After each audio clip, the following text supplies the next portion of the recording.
It's time to begin the fire making demonstration. To help us with that today, and as a change of pace, we have Jessie, who is visiting us here in Colorado with her parents, Spencer and Jenny, from the great state of Montana. Jessie is going to demonstrate her skills in getting a small fire going and maintaining it. This is a simple and effective way to build a fire.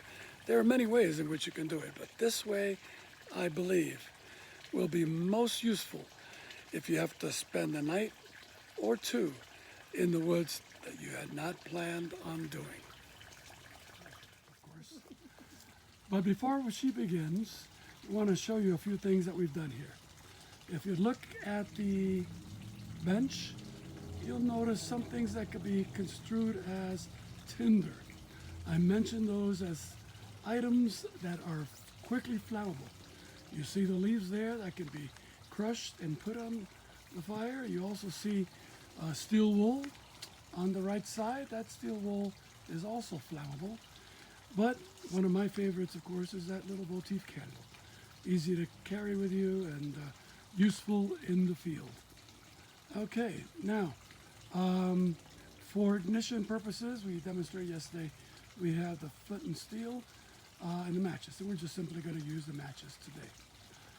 Looking down at our little fire pit, you'll notice that it's quite clear all the way around, and that's something that should not be understated.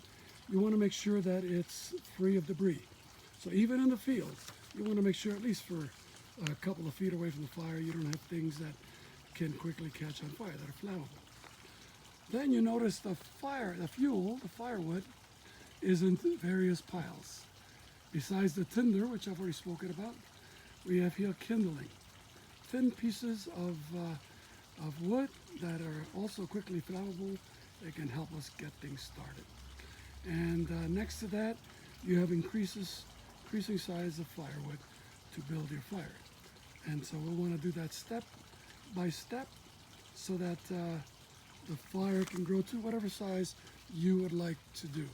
I want to mention one thing on tinder, back to tinder.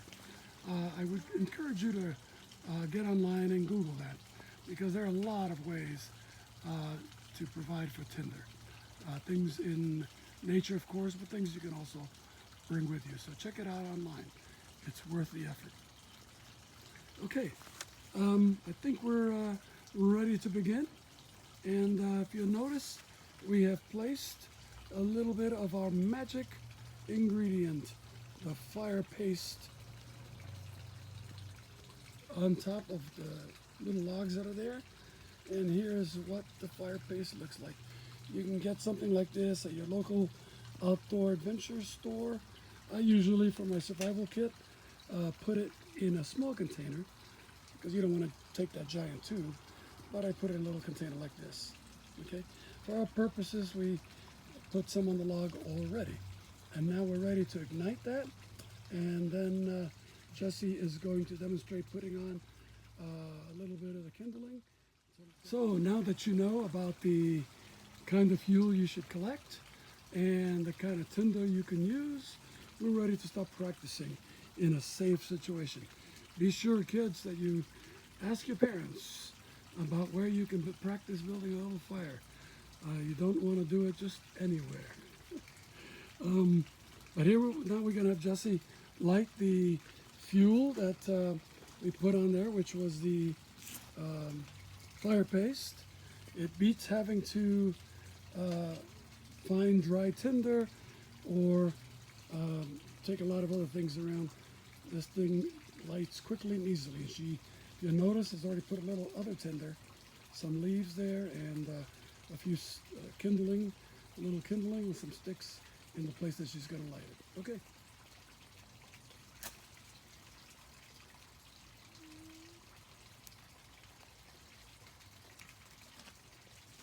And now we wait for it to catch on fire.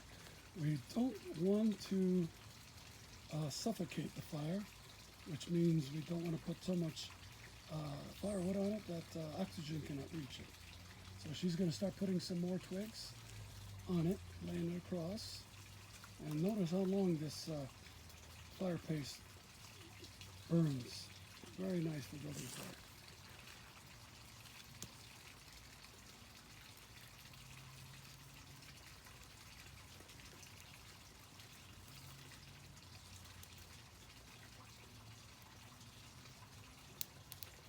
Excellent, Jesse. Keep doing that.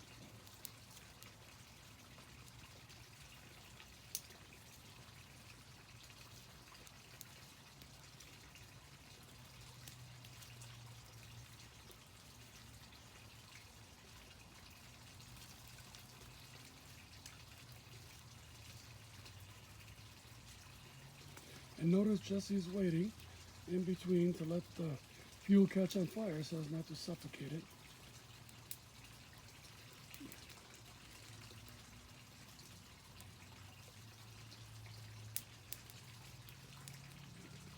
Note that it's getting darker here, so this is, if you were lost in the outdoors, this would be important to get the fire going right about this time, so you got a nice fire going when nightfall comes.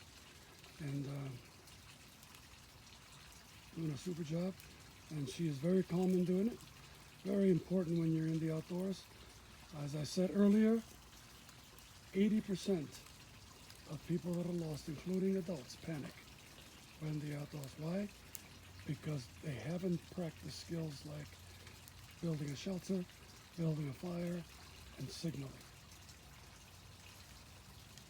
You, on the other hand, will be prepared.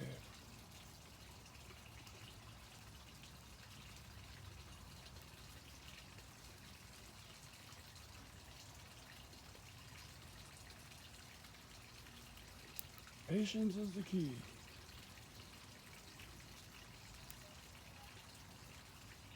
And here's the fire a few minutes later. This is what happens when there's practice. Jesse did a wonderful job. Now we have a wonderfully roaring fire. Now you'll note there's smoke coming in this direction. For a regular campfire, perhaps you don't want that. But in the woods, it would be a useful thing for keeping mosquitoes away and perhaps even for signaling help in the event that it's during the day and someone perhaps will see it. Don't forget to keep blowing that whistle. 3 short, 3 long, 3 short, because someone is out there looking for you.